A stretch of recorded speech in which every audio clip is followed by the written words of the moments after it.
1월 11일 토요일 주말방송 5%입니다. 자, 오늘도 편하게 들으실 수 있게, 하지만 또 정말 중요한, 남한테 들을 수 없는 내용을 준비를 좀 했습니다. 자, 차트 안 보는 분 없으시죠? 결국은 우리가 열심히 보다는 잘한다는 거는 이 시장과 함께 잘 타는 거예요. 잘 타는데, 거기에서 이 빅스grup들은 대중과 반대해서 사서 모으고, 대중들이 또 엄청 열광할 때 서서히 빠집니다. 자, 그런 대중과 반대되는 실전 투자 사이클을 또 저와 함께 같이 배워가 보시죠. 해보니까 이게 제일 좋아요. 이게, 그리고 이제 우리나라 국장을 그렇게 욕을 막 먹다가 또 반대로 사이클이 돌아오는 거는 우리한테 또 엄청 큰 수익 기회가 될 수 있습니다. 자, 동공부 매크로 실제 포트까지 공유를 말씀드리고 있기 때문에, 자, 유니크한 우리 채널이 되기를 저는 바라고 있어요. 많이 좀 도와주시고, 구독과 좋아요 좀 부탁드리겠습니다. 오늘도 한번 편하게 가볼게요. 자, 미국은 흔듭니다. 추세가 꺼지는 게 아니라 흔든다고 말씀을 드리는데, 자, 그럼에도 작년에 또 워낙 많이 빠졌던 빈지 국장이 간단 3편 정도 되겠네요. 우리나라 국장 더 관심 가져주시고 여기서 수익을 좀 많이 내보시죠. 자, 기준되는 미국을 보시면 어제 같은 케이스에 또 빠졌어요. 근데 제가 봤을 때는 월요일날 그렇게 저는 별로 걱정 안 합니다. 자, 왜 그런지 한번 얘기 드릴 거고, 자, 나스닥의 버블 정도와 꼭지를 다 고민을 하고 계실 거잖아요. 근데 이거를 제가 과거 사례 포함해서 한 비교를 해드려 볼게요. 재밌을 거예요. 자, 정말 많이 분석하시는 트럼프 정책, 미리 또 다른 나라 겁을 먹고 있는데 이 변동성 어떻게 할 거냐. 거기에서 또 흔들더라도 너무 겁내지 말고 투자할 수 있는 그런 포인트를 뽑아 볼게요. 자, 쏠리는 미국장, 그 다음 달라진 우리 국장에서 우리는 따로따로 말씀을 잘 드리고 있습니다. 올해 상반기는 제가 목표가 수익률 더블 정도 봐요. 50%, 100% 말씀드리는데, 감히 작년 상반기도 그랬고 재작년도 그랬습니다. 이번에는 같이 만들어 보시자고요. 투자든 주식이든 분석하는 방법이 정말 많습니다. 저도 정말 참고를 많이 하고, 아주 제가 말씀드렸던 실전 투자 측면에서는 어쨌든 종목은 섹터든 종목이든 제일 강한 게 제일 좋아요. 제일 강하고 빅스grup들 들어가 있는 걸 제가 찾는 거고, 올해는 특이한 게 뭐냐면 미국으로 돈이 너무너무 쏠렸기 때문에 그런 부분에서 등락과 오히려 다른 나라 쪽으로의 분산을 보고, 오히려 전 세계에서 최고 돈이 많이 빠지고 욕을 먹었던 우리나라가 오히려 사이클 쪽으로 좋은 기회다. 이 쏠림 분산 측면도 꼭 보셔야 됩니다. 자, 그리고 결국 그 원리는 뭐냐, 대중과 반대에 있는, 대중이 급날 때 자기들은 사고, 대중이 막 열광에 들어올 때 빅수급들은 대중을 팔아먹고 나가는 거죠. 그런 공포와 탐욕 사이클을 실전 투자에서 적용을 계속 시켜드립니다. 자, 좋아요, 구독 좀 부탁드릴게요. 저 미국장 차트를 띄워놨는데, 자, 결국은 저 보세요. 나스닥 버블의 급등 다 좋았겠죠. 별별 얘기 다 좋았다가 결국은 우장창 난리도 아닙니다. 근데 이때 서프라임 있었지만, 제가 얘기 드렸던 전 세계 돈데 미국으로 많이 몰렸고 이 각도들이 막 올라가고 있잖아요. 근데 절대 미국은 AI 큰 흐름과 함께 트럼프의 어떤 쏠림이 있겠지만, 이 꺾이는, 이렇게 크게 꺾이는 이것만 안 맞으면 돼요. 그 사이 사실 출렁거리는 거 있잖아요. 출렁거리는 것들은, 이런 거 출렁거리는 것들은, 이렇게 출렁거리는 것들은 맞아도 돼요. 그러니까 사람들이, 야, 미국장 어쨌든 물려도 미국이 물려다, 이런 얘기 하지만 이렇게 한 번씩 크게 빠질 때는 반에 반토막 납니다. 그렇게 시장을 안 볼 수도 없어요. 무조건 종목 좋으면 미국은 갖고 있으면 올라간다. 레버리지 있으면 이번에 다 틀린 거 보셨죠. 2020년 같은 때는 진짜 반에 반토막이 나요. 빅테크들도. 시장을 꼭 보셔야 됩니다. 그래서 올해 이 버블이 꼭지가 될지 내년에 될지는 제가 계속 보고 있으니까 그것도 한번 같이 연구를 하면서 과정 관리 하세요. 어제 미국이 나왔던 지표는 뭐냐, 고용지표입니다. 미국의 GDP의 70% 차지하는 게 소비고 가장 중요한 고용인데, 잠깐 보시면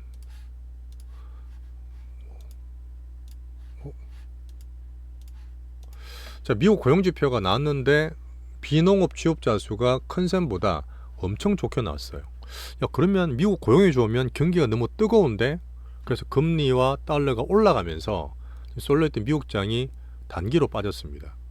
결국은 여러 가지 이유가 있는데, 이런 게 약간 오버슈팅이라는 면을 저는 보고요. 물론 거기서 트럼프 역할을 좀 했겠지만, 자, 투자의 기준은 뭐죠? 8월 달만 하더라도 미국 경기가 부러집니다. 실업률이 샵률이니까 미국 경기 안 좋아요. 그런 건 근본적인 문제지만 지금은 좋잖아요. 너무 올랐기 때문에 흔들리는 거지 추세가 나쁜 건 아닙니다. 그래서 지금은 경기나 고용이 좋다는 얘기라서 정신은 흔들리는 거예요. 추세가 꺾인 게 아니에요. 근데 지금 하나 알 게 뭐냐면 10년물 기준이 미국 경기를 보는 장기물인데 4.5가 돌파하면서부터 미국이 흔들리기 시작했어요. 자, 11월 달에 트럼프가 되고 10월부터 미국 트럼프 트레이딩도 있었지만 잘 갔습니다. 근데 12월부터 미국 정시까지 흔들려요. 한번 볼게요. 금리가 올라갈 때는 정시가 항상 조정을 받았다. 자주 말씀드렸던 부분인데 이렇게 올라가다가 여기 4.5를 돌파했어요. 그전에는 트럼프 트레이딩 미국 괜찮았거든요. 다른 나라가 이렇게 좀 겁을 냈지만 여기서부터 4.5로 돌파하면서 제가 어제 시황 때도 4.7일지 4.8일지에 따라서 나스닥의 하락폭이 정해진다까지 말씀을 드렸는데 자, 여기 보면 이 4.5로 돌파할 때가 언제였냐? 12월 18일입니다. 이때 훅 올라가면서 미국 증시 볼게요. 이렇게 큰 음봉을 맞았어요. 이때가 12월 18일입니다. 이게 12월 FOMC였어요. 자, 그때 파월이 올해 금리 인하를 4회가 아니라 2회만 하겠습니다. 반으로 낮췄죠. 금리 인하 속도를 줄인 겁니다. 왜? 물가와 흐름들이 부담이 됐어. 대놓고 트럼프 얘기를 못했어요. 근데 지금은 말을 안 해도 알고 있죠. 트럼프 정책이 워낙 강하게 하다 보니까 야, 돈도 많이 쓰이고 금리도 올라오고 물가 안 잡히겠는데 특히 관세 정책 같은 게 걱정이 되지 않습니까? 그런 면 때문에 야, 너무 쏠렸어. 금리나 물가 걱정해야 돼. 시장에서 한번 경고를 준 거죠. 그렇게 하다가 신고가 돌파 안 되니까 이때 제가 조정받는다 말씀드리면서 엔비디아 출렁출렁 그렸던 시가 왔습니다. 그리고 한 번 더 지난주에는 개인들이 쏠려고 했던 돈들이 테마주까지 왕창 무너지면서 시장에 상당히 강한 경고를 줬죠. 이 흔들리는 과정이 금리와 함께 오고 있는 겁니다. 자, 그러면 이 4.5가 돌파되니까 암만 미국이 좋다, 미국에 돈을 쏠렸던 그런 부분이 오버돼서 흔들고 있다는 걸 한번 기준을 잡아주세요. 근데 여기에서 더 나가서 금리 인상 되는 거 아니야 하는 분도 계시는데 그걸 연준 위원이 말했습니다. 고용이나 물가나 고용들 봤을 때는 그렇게 오버는 아닙니다. 그러니까 미국이 금리 인하를 하되 속도가 느려진다는 거지 금리 인상까지 걱정할 필요는 없어요. 자, 그리고 시장은 절대 한 방에 오지 않습니다. 시장 경고를 제가 애플 시총 4조 달러 전에 조정, 엔비디아 신고가 훅 났다지만 했지든 뭐든 갑자기 확 빠졌고 변동성, 지난주에는 개인들이 정말 쏠렸던 테마가 레버리지가 다 청산까지 될 정도로 엄청 급락을 하면서 흔들기 조정에 경고를 주고 했다는 얘기를 드렸습니다. 자, 그러면 흔들기지만 추세는 괜찮다. 뭐 거기서 이제 어떤 실질적으로는 방법도 말씀드렸지만 이 나스닥에 쏠리고 이 돈들이 몰리는 흐름을 제가 한번 구경시켜 드릴게요. 얼만큼 이게 갈 거냐. 결국은 이렇게 올라갈 때 추세가 살아있을 때 우리는 주식을 하는 거고 빠질 때는 빼야 돼요. 빼야 됩니다. 꼭지를 딱 맞출 수는 없지만 그걸 과정관리를 통해서 계속 제가 봐드리는 거예요. 자, 지금 밑에서 볼 때 거래량 보겠습니다. 한 말씀드린 적이 있을 건데 수십 년간의 나스닥 평균 거래량이 있잖아요. 보이잖아요. 근데 갑자기 확 들어왔을 때 언제죠? 이때가 코로나 때입니다. 왜? 여기 사실은 미국이 좋아한 것도 있지만 전 세계 다 올랐지만 미국에서 4억 달러 이상 돈을 찍어버렸어요. 달러를 찍어버렸다고요. 그 돈 가지고 바로 사람들한테 쏴버렸잖아요. 그러니까 이때 거래도 쉽고 주식도 하면서 엄청나게 돈이 몰렸던 겁니다. 자, 그렇게 하다가 보세요. 아이고.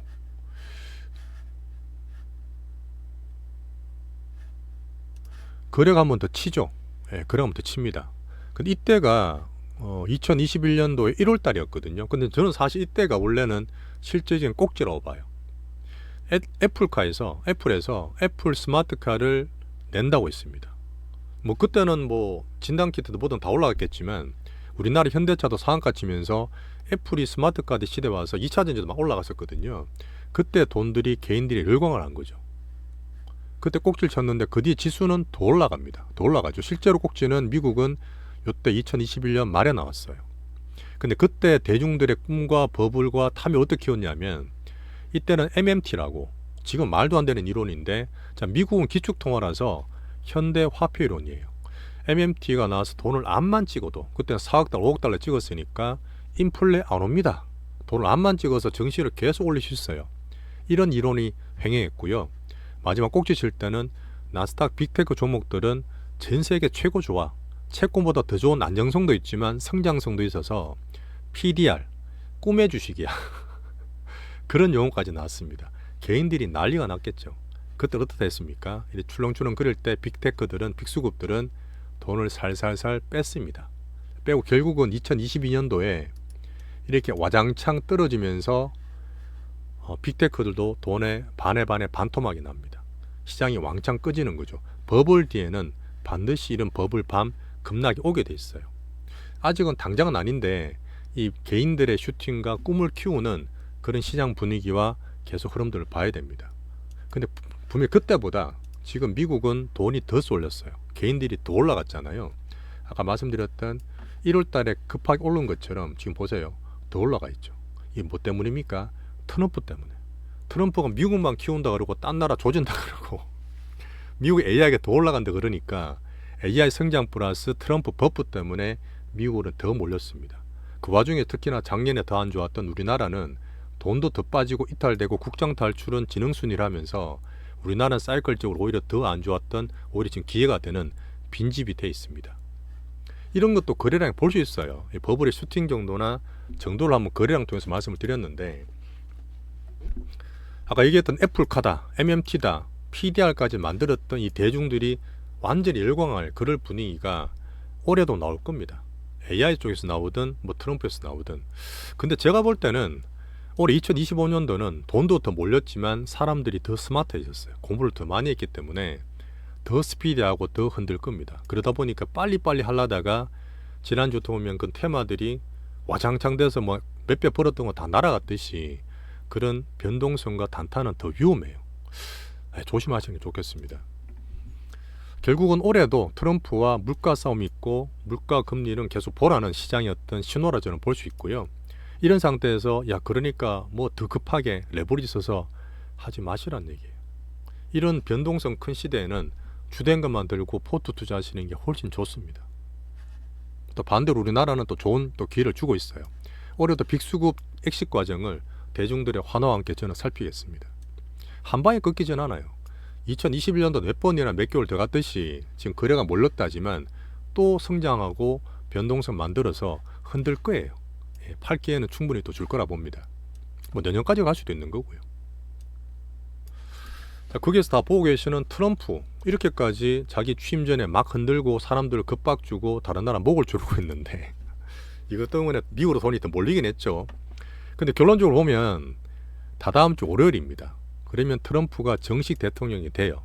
그 전까지 본인의 어떤 카드를 키우기 위해서 말로 막 급주고 있다 그랬는데, 아까 얘기했던 고용도 그렇지만 금리 달러가 살짝 오버된 게 분명히 있어요. 그래서 아마 다음 주에는 2017년도 그랬습니다. 자기 되고 나서 괜찮았는데 금리 달러가 이제는 살짝 꺾이지 않을까, 저는 그렇게 봐요. 그래서 일단은 그 금리 미국 기준으로 봐주시고, 그 이후에는 1월 29일 날 FOMC 금리 동결할 겁니다. 잘 넘어가고 부채 한도 같은 것도 막 논의할 건데, 트럼프든 머스크든 부채 한도 없애준다 했잖아요. 그게 될지 안 될지 모르겠는데 물론 될 수도 있어요. 트럼프니까. 그러면 이 버블이 더 될 수도 있고 금리와 달러가 더 올라갈 겁니다. 그러면 그 기준을 다시 잡아야 될 수도 있어요. 그거는 1월 달에 한번 보겠습니다. 아주 큰 흐름은 쉽게 꺾이진 않아요. 흔들어도. 자, 트럼프가 그걸 겁을 줘도 여전히 흔들지만 괜찮다 보는 이유가, 금리와 달러 기준 이유가, 요거는 제가 유튜브 커뮤니티에 동영상을 올려놨습니다. 평소에 제가 말씀을 계속 드렸던 부분이고, 그 동영상이 내용 되게 좋아요. 보시면은 트럼프 정책을 이해하는 데 많이 도움되실 거니까 봐주시고, 결국은 트럼프가 만들려는 목표 2년간 초집중이 될 텐데 미국 역사에 족적을 남긴다 했습니다. 미국을 키우고 이 그레이트 아메리카, 그레이트 어게인 메이크 아메리카, 미국 성장에는 뭐죠? 얘들 공약했을 때 어떤 제조업 부활, 러스트 벨트의 부활도 보고 중산층을 키우는 것도 있지만 결국은 AI 성장을 통해서 미국 GDP를 근본적으로 끌어올리는 거예요. 두 가지를 같이 하는 게 쉽지는 않을 겁니다. 그 트럼프 정책을 보면 변동성을 클 수밖에 없는 게 양쪽을 다 하려고 그래요. 그러다 보니까 변동이 되게 심한 거예요. 왔다 갔다 하니까. 자, 그리고 중국과의 패권 전쟁에서 이기기 위해서 AI 기술 패권에서는 전력을 다할 겁니다. 그러면 중국 때리고 보호무역하고 하다 보니까 글로벌적으로 또 밸류체인은 좀 망가지기 때문에 인플레가 또 더 될 수도 있죠. 물가가 쉽게 안 빠질 수 있죠. 자, 그리고 세 번째 말씀드리고 싶은 거는 물가를 안정시키고 싶어 해요. 이렇게 고금리에 그냥 강달러에 물가 올라간 상태에서는 이거를 말을 이길 수 없습니다. 어떤 보면 이게 당선되기 전에도 바이든은 가장 공격했던 이유가 물가 때문에 고생한 분이 정말 많았어요. 그래서 이제 에너지 패권되고 막 이렇게 한다는 이유도 물가를 안정을 시켜야 되는데 이걸 계속 놔두겠습니까? 바뀌겠죠. 2017년처럼. 그런 상태에서 이거를 통해서 달러와 금리가 저는 변화를 줄 거라 보고 있는 겁니다. 자세한 걸 같이 봐주시고, 근데 이거는 좀 먼 일이긴 한데 AI 시대가 되면 빈부차가 더 커질 거고요. 트럼프가 말은 중산층하고 이런 얘기를 하지만 실제로서는 내각이든 정책들이 철저하게 초자본주의입니다. 내각도 마찬가지고 쓰고 있는 AI도 규제를 없애고 오히려 키우고 자본주의를 더 만드는 거잖아요. 이게 제가 봤을 때는 수백 년간에 오는 자본주의에 아주 큰 위기를 만들 수 있다. 이거는 뭐 제가 보는 건데 급할 건 아니고 크게 한번 되면 정말 버블이 크게 만들지만 정말 큰 수익을 볼 수 있겠지만 다음에 분명히 떨어지는 급락을 분명히 대비하셔야 된다. 어차피 뭐 나중에 버블 될 때 말씀드리겠지만 이거는 크게 한번 잡고 가세요. 올해든 내년이든 오지 않을까 싶습니다. 자, 그래서 지금 미국이 트럼프로 쏠려가 있지만 이미 정시와 금융은 특히 비미국 주에서 4개월째 트럼프 겁을 내고 정시가 왔다 갔다는 거는 선반영하고 있습니다. 정시는 항상 선반영하잖아요. 그 중에서 우리나라가 전 세계에서 정말 많이 빠졌기 때문에 오히려 우리나라는 좋은 기회가 되고 있다. 자, 내용들 정리된 거 한번 보시면 되고요. 자, 몇 개 첨언할 부분은 뭐냐면 아까 얘기했던 금리가 4.5 넘어갔을 때 12월부터 미국 증시가 흔들리고 있잖아요. 근데 이게 수단이라 보니까 정책적으로 미국 증시나 이 부분은 트럼프가 신경을 쓸 거고 오히려 지금 취임 전에 보편 관세가 아니고 제한 관세라고 뉴스가 때리지만 아니야, 가짜 뉴스가 말한 것처럼 또 8일 날은 국가 경제 비상선포까지 하겠다. 아주 큰 카드를 쓰면서 흔든 것처럼 아주 최대한 얘기하고 있지만 그냥 정책 카드를 키우는 거죠. 이렇게 보시는 게 맞습니다. 자, 결국은 트럼프의 어떤 거래 기술처럼 이 장사꾼, 어떤 사업가로서 기질이 나오는 건데 쪼우고 풀고 계속 그럴 거예요. 지금 계속 쪼았잖아요. 근데 지금 취임되면 자기 정부임이 약간 풀어줄 거라 보는데 얘기했던 저금리와 약달러와 저물가는 트럼프 정책이 반드시 필요합니다. 자, 그리고 다들 아시겠지만 트럼프는 1기 때도 그랬지만 주식을 정말 좋아해요. 오히려 17, 18, 19, 20년도를 코로나 때는 빠졌잖아요. 근데 정시가 안 좋았던 게 2018년 4분기 때 정시가 20% 급락한 적이 있습니다. 급락한 적이 있어요. 그때도 파월한테 계속 금리 낮춰라, 정시 올려야 된다, 계속 그런 이야기 하면서 트럼프는 주식을 엄청 신경 씁니다. 그래서 혹시나 금리가 올라가고 출렁거리게 되면 여기서 중시가 추세적으로 하방이 될 때 분명히 트럼프는 자기 정책의 변화를 줄 거라 봐요. 이 정시를 가장 기본으로 보는 사람입니다. 그리고 트럼프 정책이 많이 공고해져서 사람들이 걱정을 많이 하고 보편관세 때문에 선방향되고 있지만 1기 때 2018년에 중국 때리면서 많이 빠졌다 했잖아요. 다른 나라도. 근데 실제로 2017년도는 오른 것도 있습니다. 이거 반영 안 됐어요. 이 흐름상 충분히 가능하고. 자, 결론적으로 말씀드리지만 미국은 추세상 고용이 경기가 나쁘지 않기 때문에 트럼프 정책상 많이 쏠렸고 돈들에 흔들립니다. 단기 조정이다.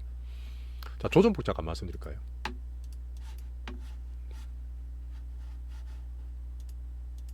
아까 자꾸 없어져서 그러는데, 자, 조정폭을 잠깐 말씀드리기 전에, 자, 미국 금리와 빅테크 조정의 기준을 제가 잡아드렸잖아요. 금요일 날요. 근데 4.7 정도에서 출렁거릴 수 있어. 어떻게 보면 엔비디아 130불 중반 후반이죠. 여기서 제가 동그라미 치는 게 뭐냐면 이 중기 추세선인 112일선입니다. 여기까지는 떨어질 수 있어요. 금리에 따라서 다음 주에. 그게 뭐 약간 단기로 오버될 수 있는 거죠. 슈팅하게 되면. 근데 미국 증시가 이렇게 AI 되고 살아났던 2년 동안에 이 121선을 깼는 게 몇 번이 없어요. 근데 이때 보면 2023년에 금리가 너무 발작했을 때, 그리고 작년 요때는 언제냐면 8월 달에 엔캐리 트레이드 나와서 전 세계 블랙 먼데이 됐을 때, 그리고 미국 가장 기본이었던 블랙엘이 설계결합니다. 늦을 수 있다 했을 때 이때 살짝 깨졌습니다. 가장 근본적인 문제, 대외적인 악재가 터졌을 때는 요 밑에까지 깨질 수도 있어요. 근데 이게 안 깨지고 이까지 떨어지려고 그러면 이런 추세가 나와야 되는데, 제가 볼 땐 요 위에서 조정이 마무리될 수도 있습니다. 그런 흐름을 트럼프 취임 전과 후에 FOMC까지 1월 달에 추세를 좀 봐야 돼요. 아직 흔들지만 큰 추세 문제는 아니라는 얘기를 드리고 싶은 거고, 오히려 그래서 이렇게 수급적으로 쏠려서 왔다 갔다 뭐 털리고 하는 거 개인들은 힘드시겠지만, 오히려 2021년처럼 빅수급들은 엑시트하고 개인들의 버블을 만드는 과정에서 진짜 꼭지를 늦춰줄 수 있어요. 그때도 많이 늦어졌지만 올해도 그것 때문에 수급 쏠림 흔들리는 과정이 진짜 지수 꼭지를, 저는 버블을 늦춰줄 수 있다 저는 봅니다. 구체적으로는 뭘 사고 파느냐, AI도 말씀드렸고 기술 패권 얘기 드렸지만, 암만 때린다 해도 AI는 혼자 못 가요. 이번에 AI CSI 그 과정을 보면서 아시겠지만, 우리나라가 이제 미리 빠졌던 사이클이 서서히 돌아오고 결국은 반도체 중에서도 HBM 이쪽으로 선택 집중하는 게 보이지 않습니까? 같이 봐서 우리나라 사이클은 저는 돌아올 거라 저는 보고, 반대로 얘기하면 바이든이 돈을 많이 썼던 비용 절감해야 되는 트럼프 입장에서는 그린 산업들, 친환경 쪽에 풍력 안 한다 그랬어요. 아예. 그 다음에 태양광, 2차 전지까지도 여전히 투자 대상은 여전히 아니라 저는 봅니다. 근데 여기서도 확장되면 또 헬스케어는 여전히 좋게 보고 있죠. 그래서 저는 반도체, AI 쪽과 헬스케어, 바이오를 가장 중점으로 잡고 있는 겁니다. 당연히 개인적으로 돈들이 전 세계에서 다 많이 쏠렸기 때문에 지난주 같은 그런 흐름들은 계속 나올 거예요. 근데 보면 2030들 얘기를 드리면 좀 많이 보시면 좋겠는데, 이분들은 시간이 되게 많아요. 여유있게 하시면 되는데 젊을 때는 열정이 되게 많습니다. 빨리 돈도 벌고 싶고, 저도 사실 그랬거든요. 이 두 개가 좀 상충되는데, 왔다 갔다 변동성 큰 시기에서 급하게 매매해서 빨리 벌기보다 분명히 주도주나 큰 것들 위주로 홀딩이나 포트를 짜고 하시면 여유있게 빅수급 투자를 크게 볼 수 있습니다. 그런 면 한 번 더 얘기를 드리고 싶고, 이렇게 지나고 나면 11월 마지막 주 돼서 우리나라와 중국이 설날 연휴 춘절이 옵니다. 이제 그러면서 실제로 미국 빅테크들의 실적 발표가 있어요. 그렇게 되면 12월부터 흔들렸던, 1월까지 흔들리던 그런 트럼프 취임 전의 증시가 1월 마지막 때부터 조금씩 잡아가지 않겠나, 저는 그렇게 예상을 좀 하고 있습니다. 자, 얘기 드렸던 빅수급의 추세, 유입과 어떤 엑시트 흔들기를 말씀드렸지만, 미리 우리나라 장이 정말 수급적 사이클 되게 좋아요. 작년에 제가 $50 엔비디아 $150 세배 먹었다는 얘기를 꾸준히 드리고 있는데, 시황 쪽에서 혹시나 미국 흔들리기가 무섭다, 작년 엔비디아 못 샀는다는 분은 오히려 지금 우리나라 수급 빈집, 우리나라 국장에서 정말 돈을 벌 수 있는 기회가 저는 많다고 봅니다. 작년 상반기, 재작년 상반기처럼. 그래서 꼭 좀 저랑 같이 좀 보시면 좋겠어요. 자, 미국 정치 이 정도 정리를 하고 실제로 국장이라든지 실제로 볼 수 있는 리포트는 두 번째 파트에서 말씀드리겠습니다.